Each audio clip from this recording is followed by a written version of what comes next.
He had the nystagmus with the vertical north-south, north-south, north-south bouncing of the eyes. And he just a lack of focus. And the doctors kept attributing it to he was premature, and he just has to settle in. His body's just trying to grow and get used to the new surroundings. And I just felt that there was something more to that. So I was respectful, let time pass. But I did, whenever the doctors asked, do you have a concern? I would reiterate, yes, I do have a concern with the eyes, and I think that there's a lack of focus and a lack of just being able to strengthen and hold them still. I said, but I know the doctors were saying that it's just a prematurity thing.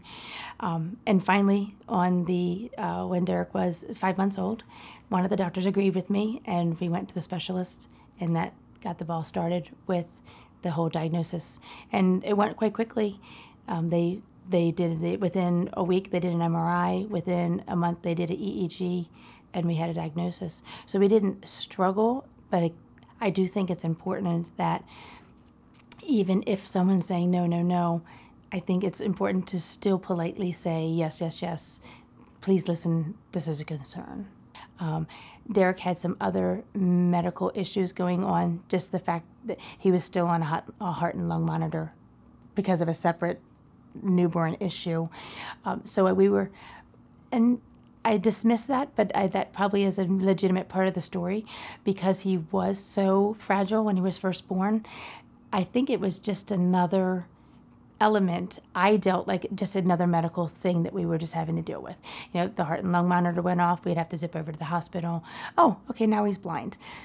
Not that you can simplify it that easily, but it did make it easier to digest because there was already so many other things going on. The guilt is that you started them out with something that below, or you started them out with a deficit, because most of society goes with visual cues. So you started them out behind, which is the last thing a father ever wants to have for their child. Makes me more determined to find the cure.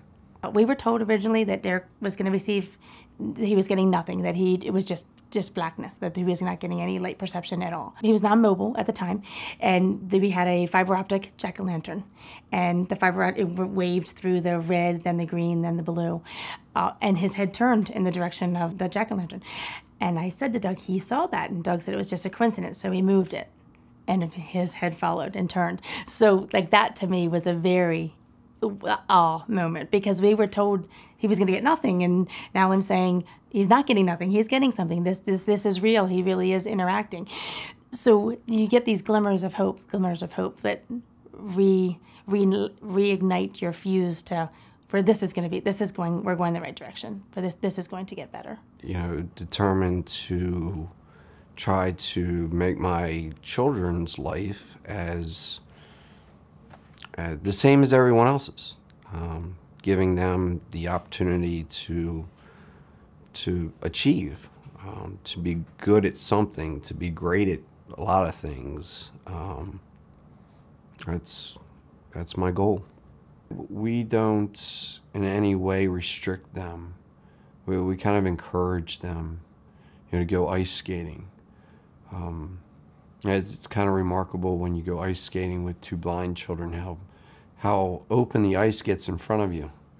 And there's not so many people skating in front of you, but we try not to restrict them in any way.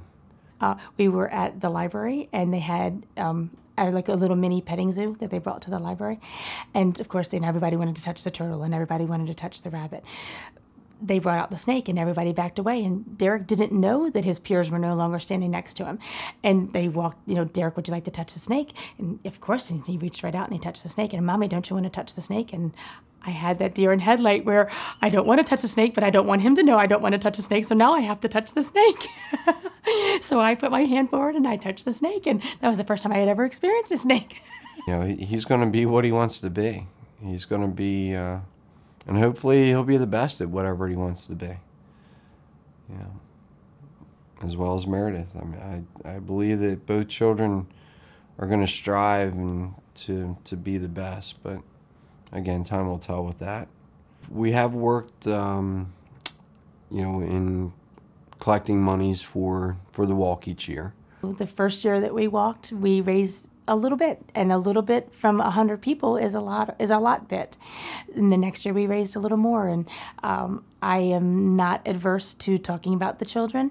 And in talking to the children, it's amazing that your accountant wants to help with a check, your dry cleaner wants to make a donation, the dentist can't give you any money, but he can give you a power toothbrush that you can auction off. So fundraising for me is pretty easy because you just have to be creative.